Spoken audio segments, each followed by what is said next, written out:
에피소드요.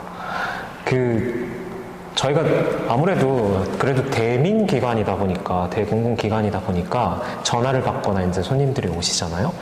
그러면은 가장 많이 받는 민원 전화 중에 하나가 성균관 대학교와 지금 우리 바깥에 있는 성균관, 재단법인 성균관이라고 하는데 그 성균관을 오인하시는 경우가 되게 많아요. 그러면은 그게 뭐가 문제냐, 알려주면 되는데 이렇게 생각할지도 모르겠는데, 성균관에 있을 법한 유물들에 대한 문의를 저희 박물관에 해주는 경우가 굉장히 많습니다. 그것도 조금 나이가 있으신 분들이 전화를 하셔서 우리 12대조 이 무슨 할아버지, 김 무슨 할아버지께서 쓰신 글이 성균관에 있다는데 그것 좀 볼 수 있느냐, 이렇게 물어보신다든가, 성균관의 은행나무가 몇백 년 됐느냐, 그리고 그걸 보려면 어떻게 해야 되느냐라는 걸 물어보는 어떤 경우라든가 이런 경우가 많거든요. 되게 유물이 인류 전체의 어떤 문화유산인 경우에는 대중에게 대중 복리를 위해서, 문화생활 향유를 위해서 공개되는 게 원칙이긴 합니다. 근데 저희가 또 대학 박물관이고, 그 다음에 유물의 어떤 소재도 소재이거니와, 왜냐하면 대학 법인이 갖고 있는 소유거든요. 두 번째로는 어떤 국공립 박물관도 유물을 보여주세요 한다고 보여주지 않아요. 왜냐하면 종이의 어떤 질감, 혹은 어떤 보존 상태, 도자, 혹은 작품들, 붓, 유품들 다 특별한 관리를 통해서 특별한 환경 통제 후에야 이렇게 공개되는 게 원칙이거든요. 가령 아까 말씀드린 것처럼 조금 이렇게 보여주려다가 이렇게 깨져버리면 그거 누가 책임질 겁니까? 그래서 그런 것들이 있는데, 되게 요구하시는 분들이 그런 것들에 대한 어떤 이해 부족으로 그냥 달라고 했을 때 에피소드가 되게 많았던 것 같아요. 예. 또 다른 어떤, 이거는 뭐 큐레이터의 장점이기도 할 수 있을 텐데, 에피소드가 대개는 유물이라는 게 항상 완성된 형태로 돌아오진 않습니다. 기증을 받을 때 어떤 분의 유품이나 이런 것들이 마치 장바구니 안에 있는 잡동사니처럼 들어올 때도 있어요. 그리고 저희가 기증을 받으러 가거나 유족이나 혹은 본인의 어떤 기증품을 받으러 갈 때는 완성된 작품만 보진 않습니다. 그분들이 썼던 습작이라든가 구겨진 것들이라든가 이런 것들도 일단 다 가져와서 한번 보는 편이거든요. 그럼 그 과정 속에서 쓰레기 속에 있었던 작품을 발견하는 경우나, 혹은 이게 누구 작품인지 전혀 모르는 어떤 그냥 검은 건 글씨요, 흰 건 종이인 상태에서 저희가 연구를 하죠. 왜냐하면 유물을 보장하기 전에는, 보장과 보존을 위해서는 분류를 하고 그 유물이 뭔지를 우리가 알아야 되는 거니까. 그럼 그 과정 속에서 되게 유물의 진면목을 찾아내는 경우가 있어요. 되게 보람찬 경우가 있는데, 가령 저희가 검연 유희강 선생님이라고 되게 유명한 서예가 분의 어떤 유물을 많이 이렇게 기증을 받았는데, 유희강 선생님의 어떤 습작 같은 경우가 있어요. 막 구겨진 어떤 습작들. 근데 말 그대로 습작이라 버리시거나 이면지를 활용하시려던 어떤 종이들이었던 것 같아요. 근데 그런 것들을 쫙 핀 다음에 연도별로, 종류별로 이렇게 구분을 하다 보면은 어떤 과정을 통해서 그 완성품이 만들어졌는지가 눈에 보일 때가 있어요. 그리고 어디에서 실수를 많이 하셨고 어디에서 관심을 가지고 계신다. 그럼 우리가 검여 유희강 선생의 어떤 예술혼이나 이런 것들을 파악할 때 굉장히 뿌듯해지죠. 이런 과정을 거치셨구나.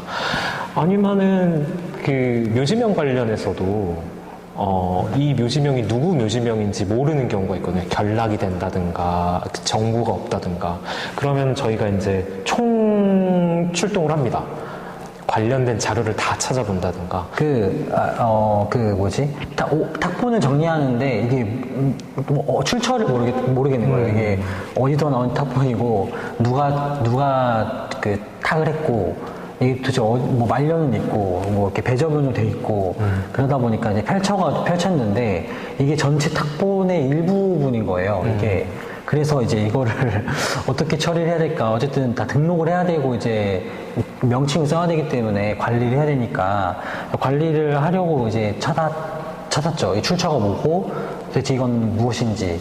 그래가지고 하여튼 총출동해서 찾아가지고 그게 그 충렬사업이 이순신 비라는 거를 겨우 찾아가지고 이제 이제 정리를 하고 나서 이제 조각을 지금 모으는 작업을 하는데 또 저희가 그런 일을 좀 많이 해요. 근데 그럴 때 좀 뿌듯함을 느끼죠. 그렇죠. 뭔가 유물을 찾은 느낌? 그러니까 방치돼 이게 사실 누구 잘못도 아닌데 방치 수장고에 되게 여러 유물이 있기 때문에 뭐 유물 이제 기증받은 것도 많고 하다 보니까 관리를 꾸준히 해야 되거든요. 사실 저희 일 중에 하나가 그거긴 해요. 그러니까 수장고에서 꾸준히 유물을 계속 관리하고 그 정리하는 거. 그런 점이 좀 뿌듯하죠. 그러면 좀. 유물의 성격이 되게 구체화되고 그 유물에 대한 거를 더 이렇게 우리가 깊게 알게 되는 어떤 순간인 것 같아요. 그런 부분이.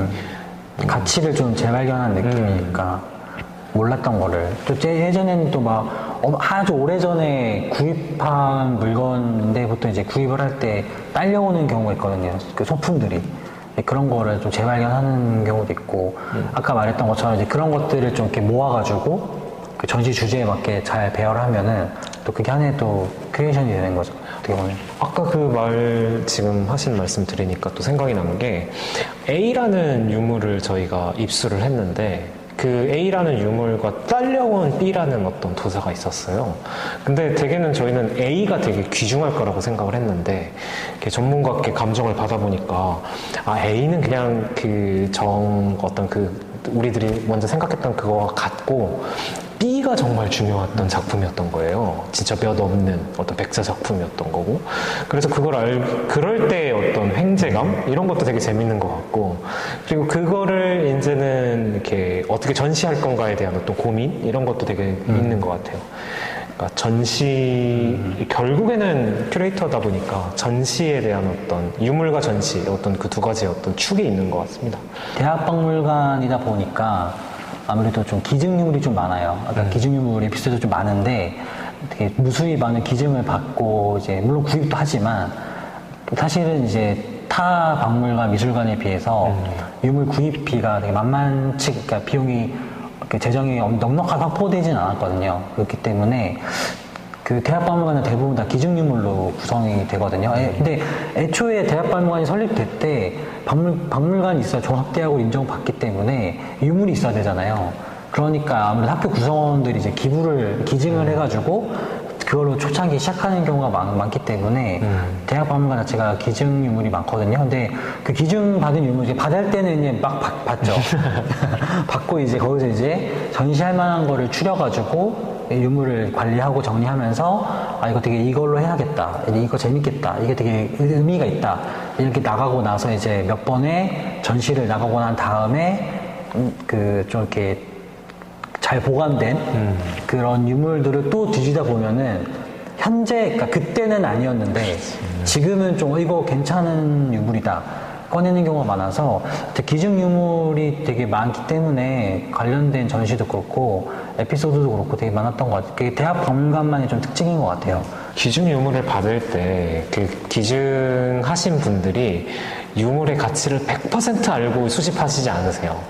대개는 그렇게건이 수집하는 경우도 있고 딸려온 경우도 있고 그냥 평소 때 썼던 잡동사니가 있을 수 있단 말이죠. 근데 저희가 그걸 기증을 받으면 이제 하나하나 가치 판단을 하는 경우도 있겠지만 수천 건이 들어오면 혹은 이렇게 그 분량이 많아지면 그 기증 유물의 숫자나 어떤 상태나 이런 거는 기록할 수 있지만 그게 뭔지 이런 거는 일일이 다 이게 컨트롤할 수 없을 경우가 꽤 있거든요. 그러니까 그런 경우에 나중에 전수조사를 하거나 혹은 어떤 그런 가치 있는 유물을 또 찾아볼 때 그런 가치가 재발견되는 경우도 꽤 있었던 것 같아요. 그리고 그런 재발견을 할 때도 이 유물의 가치가 아예 없는 것들이 있어요. 그러니까 그러니까 누가 봐도 가품이고 중국에서 만들었거나 혹은 뭐 이렇게 정체불명의 출처를 갖고 있는 것들이 있는데 저희가 이제 재작년에 이제 감시관 전시를 하면서 그거를 재발굴한 경우가 많았는데 그러니까 저희 관장님의 좀 특징이기도 해요. 관장님의 특징이기도 한데 저도 좀 그거를 계승한 게 뭐냐면 피규어라든가 어떤 걸 사잖아요. 저는 가짜도 같이 사요.